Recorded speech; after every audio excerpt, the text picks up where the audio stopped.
I would just like to say that if you are interested in doing something like this, you don't have to do what we're doing, but what we're going to do is we're going to have a discussion with 4 or 5 other teachers every week. One of the weeks we'll meet together for breakfast and talk about what we've read. The other week we'll have a dialogue versus email and go through that for about 10 to 12 weeks. I just think it's important to every year see, can I do better? Can I do more? Can we do better? Can we do more? First of all, I just want to thank you, Brett and Jonathan. This information's been very helpful. I just wanted to comment from the perspective of a young person and say that having some kind of online presence is really imperative for people of my generation. So if with just regular businesses, if they don't have some kind of web page that I can go look at, I'm not very likely to go to that business if there's not some way I can look it up on the internet and get information about it. So having a website and a website that looks professional is something that for people my age is really important. And even if you're not tech savvy, there's plenty of options for being able to build your own website and do it pretty cheaply. I know, Clint and I use Weebly for the website at 11th Street. Squarespace is another hosting option. So there's lots of options for you, even if you're not necessarily familiar with technology. And it might even be a good idea to engage other young people at your congregation to assist with upkeep of the website or having a social media presence. Jonathan Edwards, are you going to ask yourself a question? Maybe. I just wanted to follow up with something I'd forgot to say. In about 4 hours, I can build you a website, give you the content, and get you on your way. So if you were to say, hey, I'd love to do it, but man, it's going to take me a week to figure all that out. I've done it now for mine and for 2 churches, and I've got 2 other congregations that are asking me to build their website based on that same template. I can do it too. And since he's not here, I'm allowed to say it maybe without facing any wrath, but if my dad can figure it out, and his first question to me was, Jonathan, how do I log into my Gmail? And I knew I had a long way to go since that was the first question. But Dad runs the leads for Mableville Pike and does a great job maintaining it. And anyway, he's from the Fred Flintstone generation, if you can believe it, and is able to get those feet pedaling. I don't know if Jonathan made this point or not. Maybe he did and I missed it. But his correspondence course, he can send you those if you wanted to order those. But also you can go online and just print those out yourselves, and you don't have to go through him at all to use those tools. Plenty friends. I've got kind of a technique question. A couple of weeks ago, I was following up some leads in another state who had taken courses that we'd advertised through Facebook. And Jonathan didn't get into this, but when you do the Facebook advertising, you do also get what they call organic reach, which is not what you pay for, but somebody sees your advertisement and they share it, and their friends see it, and maybe somebody in Michigan signs up even though you're advertising in Texas. And we had a few students who finished in California. They finished the 6th lesson, and I was out there, so I went by to see them. And I ran into a problem because I hadn't kept very good tabs on how they did. I knew generally how they had done during their lessons. One person did so well, I assumed she was a member of the Multiple Cups Church. She was a Mormon. And when it was all said and done, I don't know how she didn't get that Mormonism is wrong after she finished Gene Tope's Bible course and got essentially a perfect score on it. But what I had not done was prepare for the follow-up as efficiently as I should have. And so something that we've started back home is we take pictures of every lesson, every graded lesson, and we're going to save those, at least the photographs of them, in a computer file. And when a person finishes all 6 lessons, I intend to put together a packet of photocopies of the pages of their lessons where they got significant questions wrong, or maybe even some significant questions right, and use the way they answered their questions to formulate a follow-up study. And when I deliver lesson 6, typically I've delivered lesson 6 and a Bible and sought further study.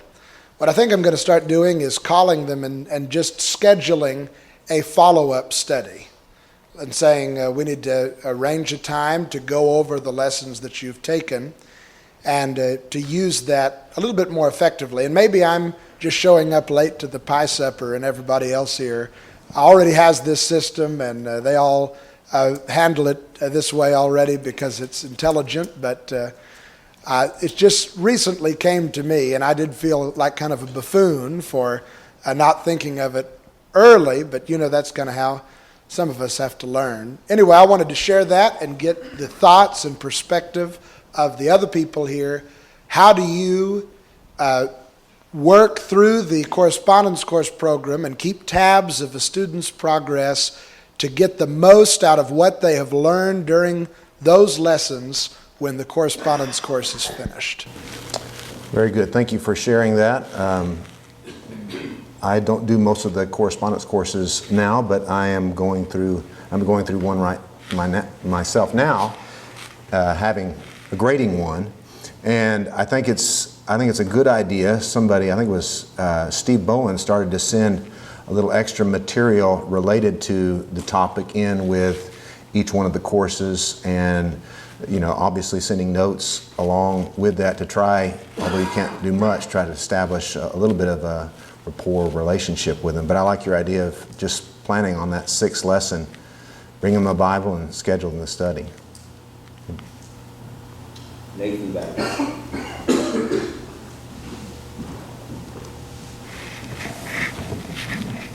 Thanks for that, both of you.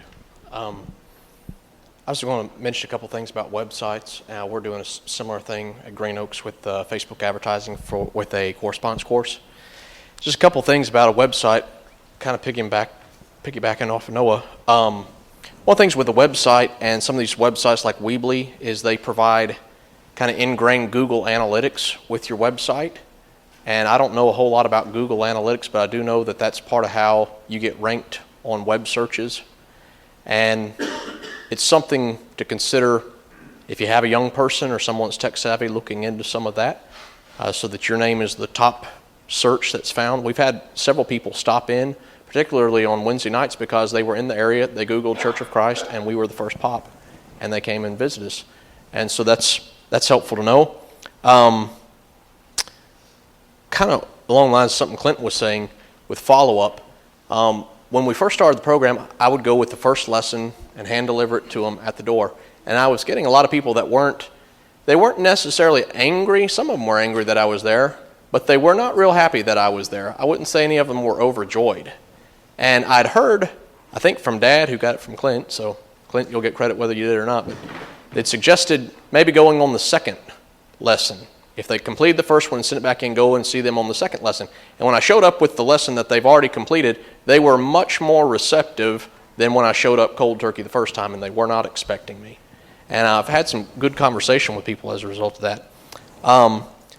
One thing, kind of along the lines of what Jonathan was talking about with Facebook advertising, one of the things I've been encouraging people to do across the country is doing advertising correspondence course, like he was mentioning.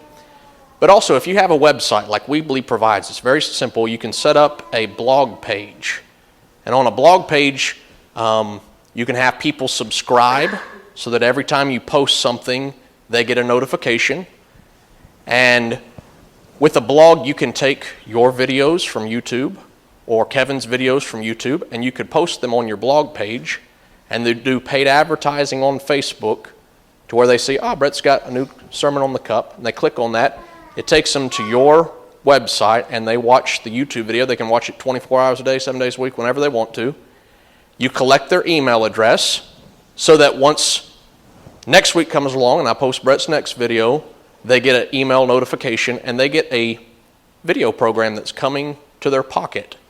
And you can do that at as cheap as $5 a day. Any congregation in the whole brotherhood could afford to do something like that. And it's just an extra type of way to reach people that's worth considering. I just want to say this too. Website building is not rocket science anymore. That is very intimidating thought of building a website, and with the help of some of the website building companies that are out there, you can do it. But I think too, this is an area that maybe our wives could assist us in. My wife is a computer software engineer. She's way more tech savvy than I ever will be, knows more about that stuff. And that's something that a woman could do under the direction of her husband, a good work that they could be involved in doing. And also in grading lessons. That's something some of our members and our women could be involved in. And sometimes we talk about what can a woman do? There's a lot that a woman can do in that regard that we could think about utilizing them in a role. Good suggestions. Thank you. Clint Brents, follow up.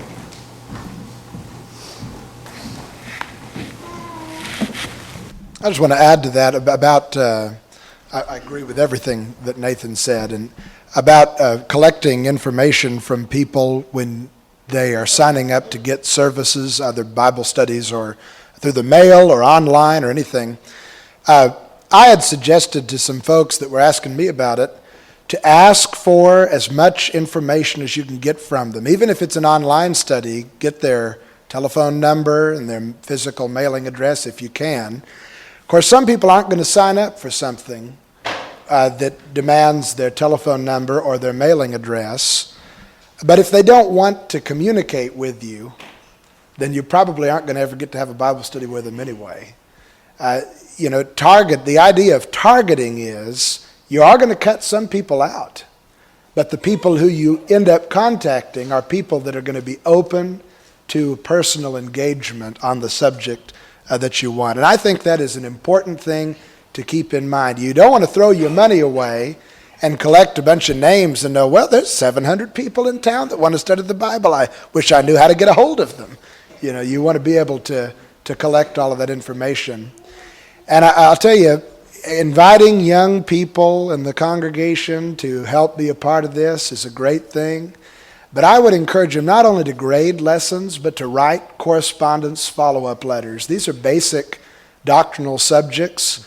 And you want to teach your young people how to defend baptism for the forgiveness of sins. The person has marked, was the jailer saved by believing only? Yes. Okay, now this young person, this 16-year-old or 18-year-old in your congregation, they have to write the letter to explain why that answer is incorrect. And obviously you can work with them as a preacher, but give them the responsibility to write it, and they'll learn their Bible, and that'll be a life-changing experience for them. It's something that I've started doing, and I really have found it to be a helpful practice. Excellent. Nathan has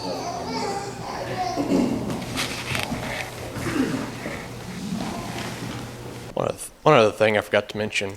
When you're collecting all this information, these addresses, typically with our correspondence course, we get an email address and a physical land address. They may or may not give us their telephone number, but we get their land address and their email.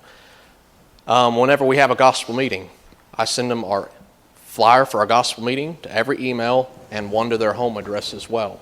So you're building a list of people in your area interested in religious matters to contact to advertise your gospel meeting. With that, when you email people, so since we've been doing the correspondence course advertising for since May of 2015, and we now have a collection of over 400 email addresses that we can mail to in a mass mailing. And if you do that on Gmail, they will kick you out of your account and block you from coming in, and it takes a long time to get access back to it. But you can set up a free MailChimp account and build your list through MailChimp and you don't have any of those problems. So that's just a little tidbit for what that's worth. We're going to go ahead and get Todd since we're right there. I want to shift gears just a little bit. We as members of the local congregation, speaking of our duty, we need to realize and understand that if we don't fulfill our duty to evangelize, we could very well be the cause that the leadership in our local congregation brings some kind of social gospel in. Because the congregation wants to grow. And we want to do it however we can, typically. And a lot of times that gives excuse for some type of Celebrate Recovery or something to that effect to be used by the local congregation to strive to bring people to the church to grow the congregation. Whereas if we fulfill our duty as members of the body of Christ, as members of our local congregation, we don't have to look to those things. And we need to understand that we could be that very cause and be very careful of that. Thank you.